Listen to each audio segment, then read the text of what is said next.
Hello. I am the daughter of Joseph and Johnny Maywood, okay? We don't know each other. I don't know you. Well, I might know some of you, but I don't know, I don't know what you're doing with your life. I don't know what kind of goals you have. I don't know what's going on, but I want to share something with you. You may have talents that you haven't utilized because you don't even realize that you have it in you. I want you to think about something that you want to do. I want you to think about something that you think you can achieve. I want you to give it some thought. And with some real type of affirmative language, I want you to say, I can do that. Yeah, think about it. I can do that. I can do that. Yeah. Okay. Now, you know how I know? Because somebody saw something in me that I didn't even see in myself, something I wasn't even thinking about doing. And they were like, you know what? Okay, I'm a publicist, right? So they were like, you are really, really good with people. I think that you should become a publicist. And I'm like, a publicist? Like, I never even heard of a publicist before. I didn't know what a publicist was. I didn't know what the job assignments were, but I was like, so what? And they kind of explained to me, like, basically I was already doing it, and they noticed, like, in our everyday life that I was good with people.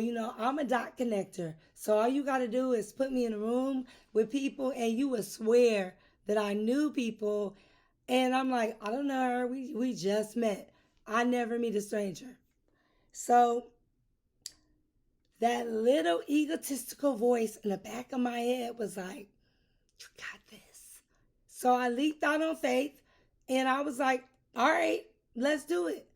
You know why? Because you want to know what I was doing at the time? Well, let's just say I was between gigs.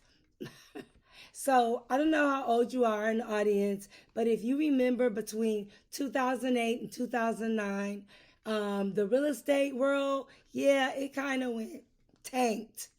And I was a real estate agent. I was going to say broker. Wishful thinking. I was on my way though. I was a real estate agent and also I did mortgage loans. So I never dreamed that there would be a time when I was not able to do a loan for someone or not able to sell a house. And the beauty of what I did is that I specialized in the self employed. Yes. And what they were cracking down on was the self employed. And it just went under. Everything just, my $15,000 to $30,000 a month lifestyle came to a screeching halt. Okay? Like a thief in the night. So now I got two kids, 5-year old and a 9-year old. And as young as they were, they actually had already become accustomed to a certain kind of lifestyle. When we go to a basketball game, whoever the visiting team is, that's the jerseys I buy for them. And they get new Jordans. So we're going to the games. We're going to Tybee Island at least twice a month, down to Savannah. They're doing whatever they want to do. Whatever they want, we're getting it. I'm driving the Range Rover. Yeah, it was used, but it was mine. It was paid for. And I had the new Expedition. So they're in the back seat with their little headphones on, watching TV in the car while we're scooting on down to Savannah, Georgia. And I think I had a Yukon. I think I had like 3 trucks. So we're chilling. Then the income is gone. Everything's gone. Have you ever been at that point in your life where you lost that job, where you were not working, where you didn't know like how you were going to make ends meet? My dad used to say, if you can't make ends meet, at least make them face each other. I don't know. That wasn't like assuring, but I guess that was his bright side of everything. So the people that are saying to me that I could do it, I was like, okay, well, when somebody tells you something you can do, and instead of you accepting all the good qualities, you start thinking about what you don't have. So I was like, well, I don't even have a website. How am I going to be a publicist without a website? And he was like, well, did you ask me? Did you ask me to help you get a website? So I'm like, okay. My unemployment checks just started coming in, $300 a week. Whoa, maybe $350. I don't remember. And I need food. Now the Range Rover, we blew the engine up. Perfect timing, right? Gone. The $800 car note, yeah, that's not happening anymore. No more commission. Bye bye, truck. Now the credit's gone. Credit's gone, car's gone, everything's gone. But he wants to give me a website. But you know what? I said, okay, if I'm going to leap out on faith, I'm going to leap out on faith. I'm going to have all the essentials. So Roger Bob at the time was vice president of Tyler Perry Studios and my very first PR client who helped me start my company. My manager, now manager, Bob Whitfield. Yep, you guys know Bob. Harvard, no. Ooh, it's going to kill me. Stanford graduate, very good businessman, owner of Patchwork Studios, the renowned Patchwork Studios. So he had a good business head on his shoulders, able to, 17 years in the league. I would say he's pretty much a person that I could take advice from. So he's like, okay, you're going to need a new computer. I had an old Toshiba. He was like, no, you need to get a Mac. Like, I would say step into the 90s because that was the song. But he was like, no, you're going to have to up your technology game. You're going to be around these people. You're going to be, all of this. So they were just getting me ready for this job that I had no idea what it entailed. And I didn't even know what to expect. But guess what I had? I had on the job training. So when we were on the red carpets, whatever I saw Tyler Perry's publicist do, I did it. Whatever I saw, I just watched her and how she moved, I moved. Like Ludacris says, just like that. And I just figured it out. Like, you know how they say fake it till you make it. So I figured it out.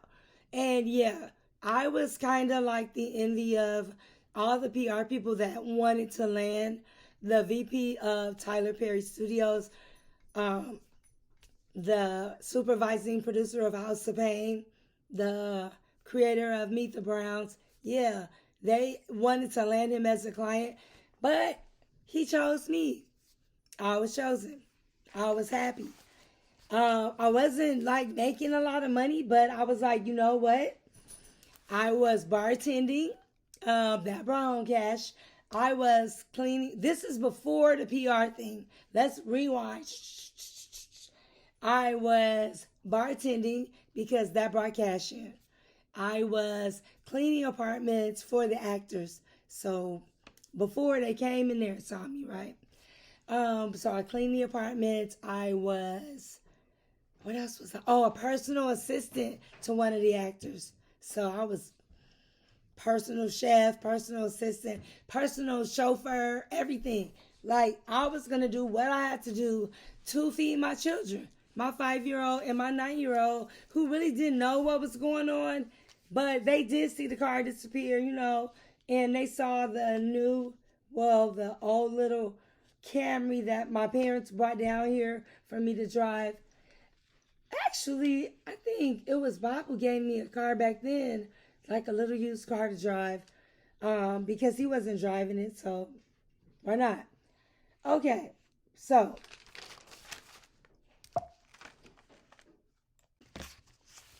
I lost it. I lost it all. I lost all my well, they weren't big real estate sales, but hey, $15,000 to $30,000 a month is not nothing to like or scoff at. Um, so now I am the official third wheel. Now, how did that come about? Remember, I said I was a connector and I like to connect the dots? Well, I tried to connect my girlfriend to the filmmaker so that she could get acting work. And I actually just connected her to like a whole new boyfriend. So now I was the official third wheel. So now I'm really like going to the events, going to the parties. I bartended at the grand opening, the one you saw, Maxine's Baby. Yes, I was a bartender there. I was out there with Mr. Portier, got his sound stage, and Miss Ruby D, Will Smith, all of them, and it was a very beautiful night. Like you can't remember how down you are when you surround yourself with being up. So if you're going to be down, surround yourself with everybody that's rising up. Because your surroundings is very important. Very important. Okay, so it was my girlfriend, the official third wheel, who actually put the bug in his ear. She was like, okay, she doesn't have a job. You don't have a publicist. You know she's good with people. Why don't you give her a chance? And he was kind of like, well, she is pretty good with people. Like, okay. So, let me not forget who was the one who suggested it. And when a woman suggested, if it's their woman, yeah, they're listening. If it's a woman and not one of their homeboys, they're probably not. So I was chosen to be the person. I was so excited. Okay. I said to myself, if I'm not going to be rich, not even rich, but if I'm not going to just live life comfortably and spend, I'm going to have a good time. So a good time, I was having a time. I forgot how broke I was most of the time. Okay, let's not miss the important part. When times look grim, when you get fired, when you didn't get the raise that you wanted, that you felt you deserved, or the promotion that you felt you deserved, when you get paid every week and the math still ain't mathing, two things are important.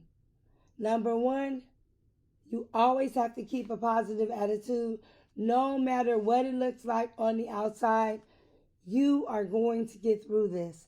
And always look at things as this is just a temporary solution to a part-time problem because I'm on my way up. Okay? A temporary solution to a part-time problem. That's how you got to view it. And never forsake the power of prayer. Okay? Sometimes you really have to pray, like turn the TV off, down on your knees. Sometimes you really have to pray. And along with that, you have to exercise faith. You have to exercise faith that God is going to fix it. Because you can't say, oh, I'm just going to turn it over to God. And then you out here doing all kinds of stuff. And you know that what you're doing is just going to lead to some jail time or something else. That ain't to fix it. That ain't it.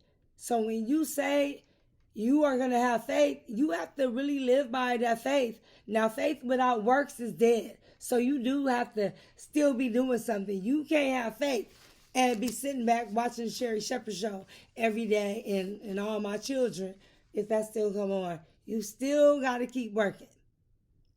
So, now, at this point,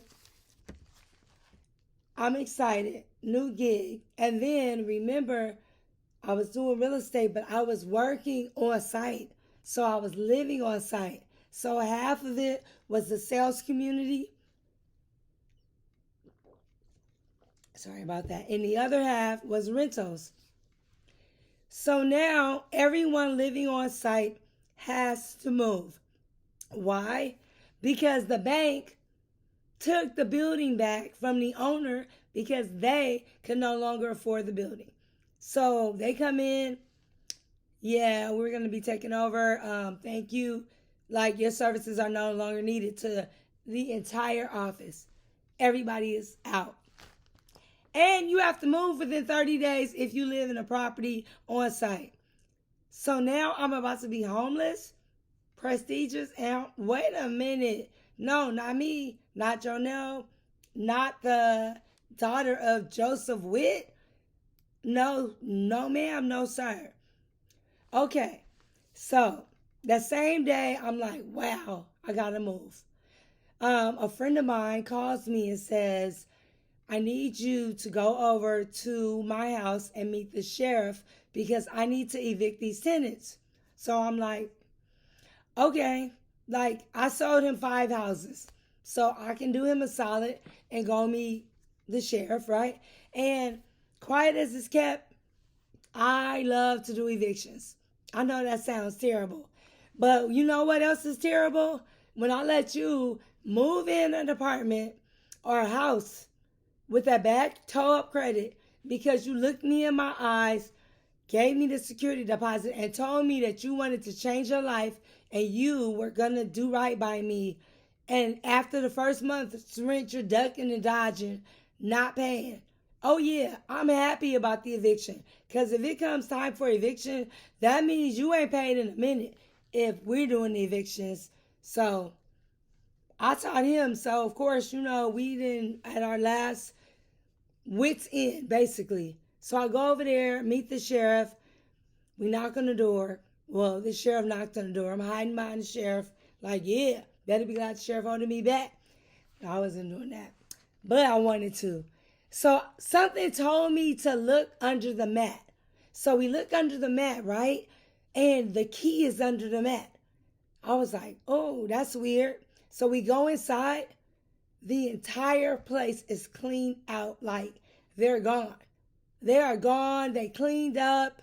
It is like, well, it was off of Old National. So it wasn't like it was the palace or we was in Alpharetta.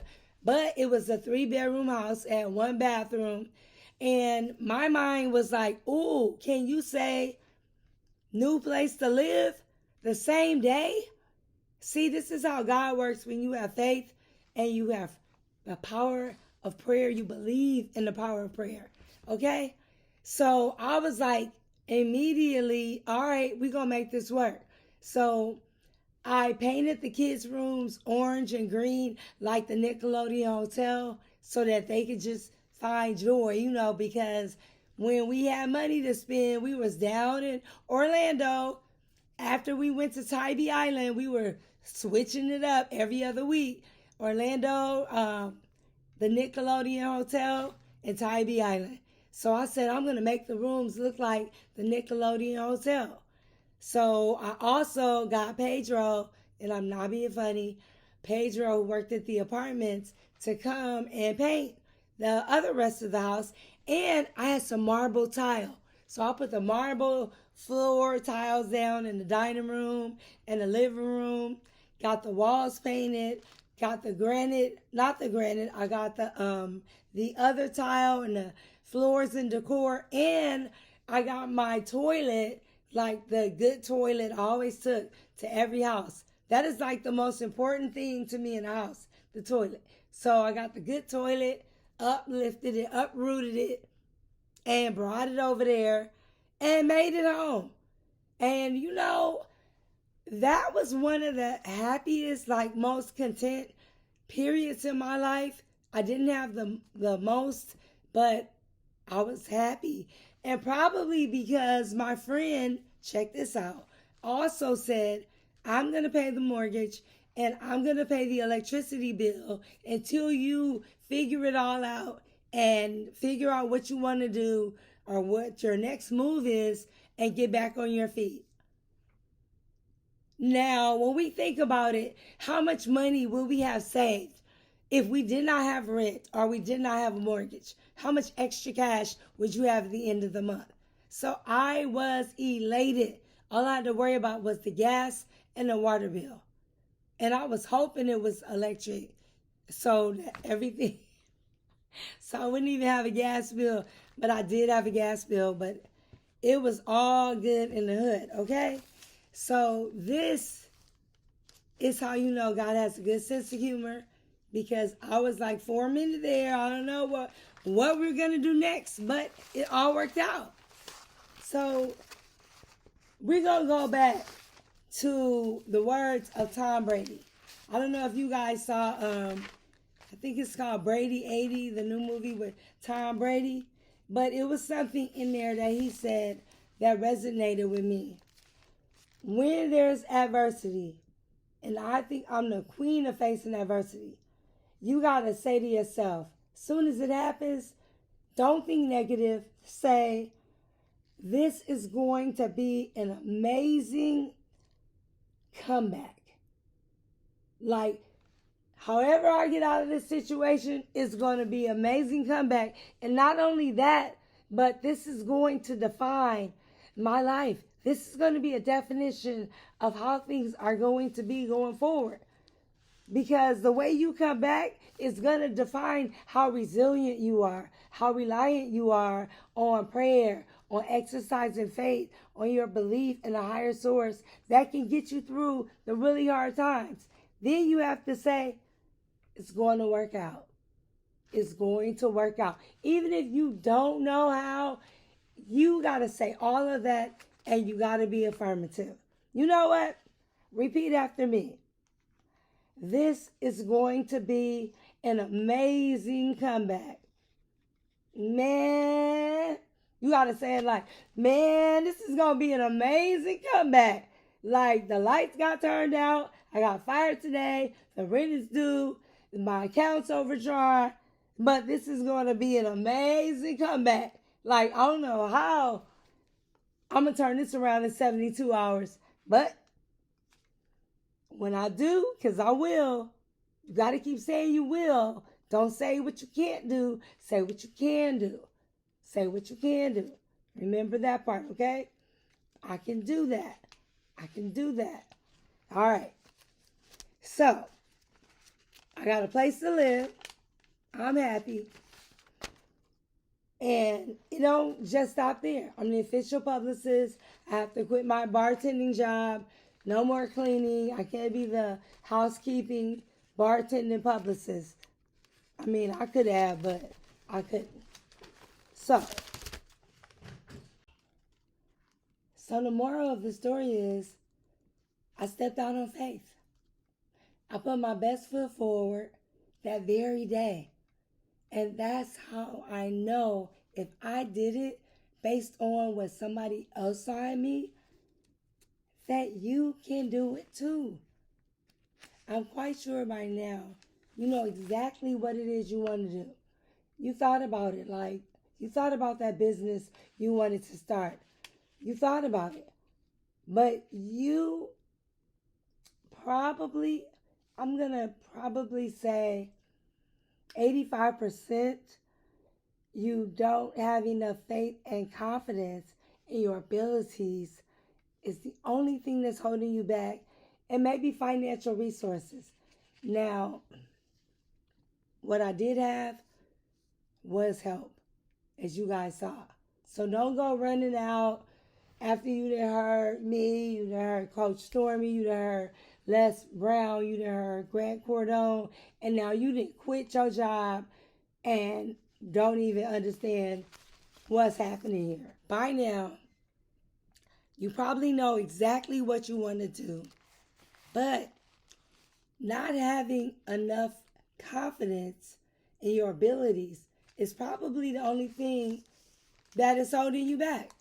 Confident in your abilities to pull it off. Well, that ends today. If you are here or listening in because you lost your way, I want you to say this. This will be an amazing comeback. This is going to be a defining moment in my life. Then let's all say, it's going to work out. I pride myself on being the queen of overcoming adversity. I've said that before. 6 years ago, I learned I had a tumor in my nasal passage. Yeah, something that was called head and neck cancer. Yeah, head and neck cancer. I went through chemo treatments. I went through 7 weeks every day of extensive radiation on my throat. But still, I'm still here.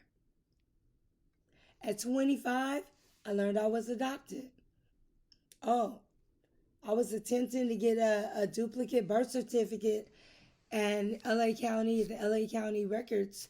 And I called down there and I'm asking, and they're like, your birth certificate is not here, ma'am.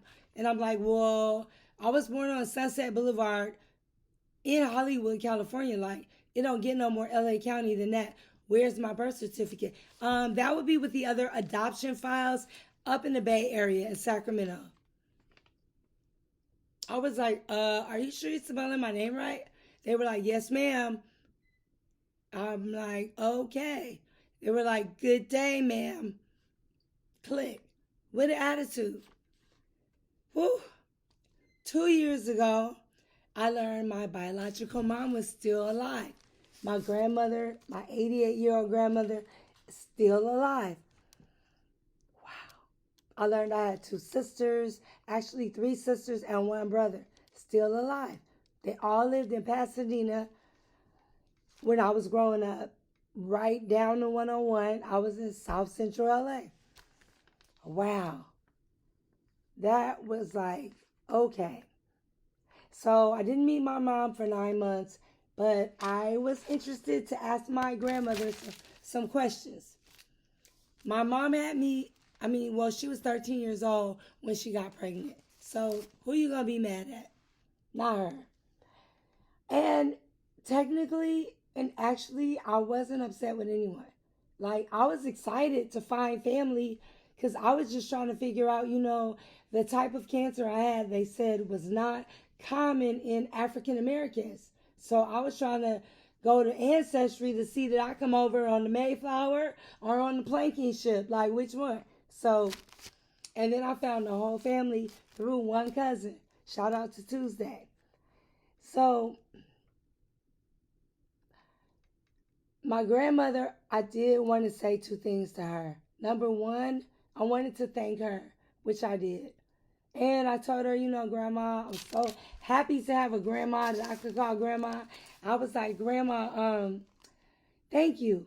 Thank you for making the decision that you made, because I do want you to know that I had an amazing childhood. It's my adult life that sucked. It started off rough. Getting married at 19, yeah, I don't advise that to anyone. But I thanked her. And I don't know what she was going through back then, but if that's what she felt that was the best thing to do at the time, then it was the best thing to do. Why look back at the past and dwell on it? You can't move forward by dwelling on the past. Period. So I also wanted to ask her, Grandma, how did you find that amazing family that adopted me? And I was just so anxious to hear the story. She said, yeah, well, about that, I just let the hospital figure it out. You what? You let the hospital figure it out? Yeah, I couldn't bring you back home. My husband, he didn't want any kids in the house, and we hid the pregnancy from him.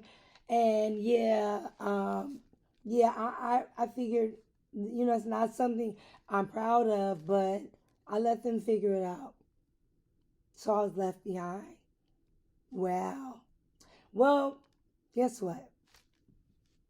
Me getting left behind, I had 2 parents that had nothing but unconditional love to give to me.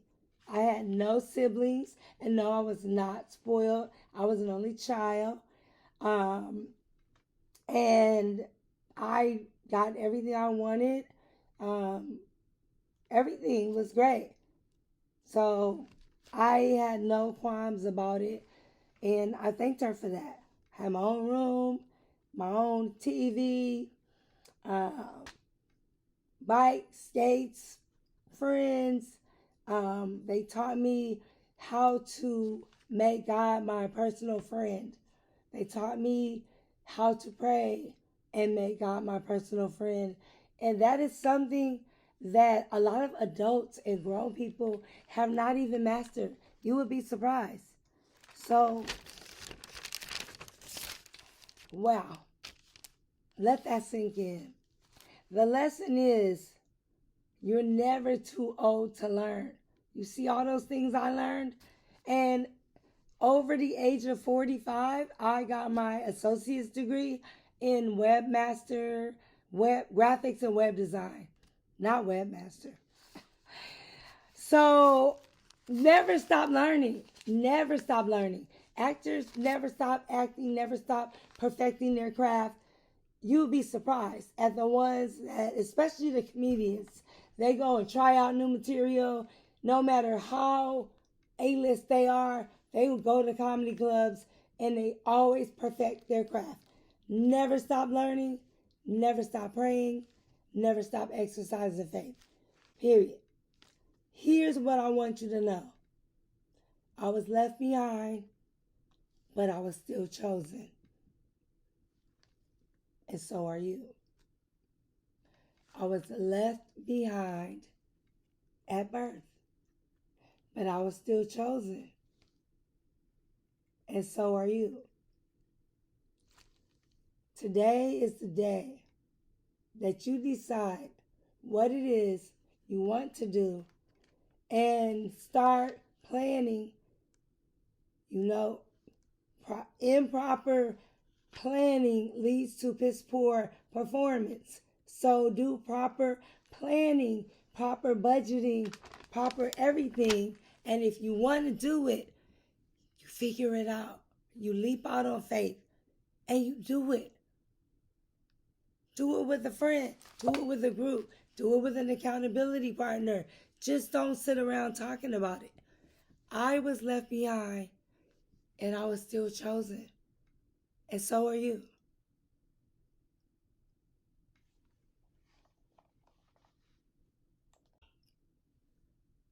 My name is Jonelle Witt. People call me Jonelle PR. I am a publicist. You can check me out on my website, jonelleprbrand.com. I am the daughter of Joseph and Johnny Mae Witt, and that is my time.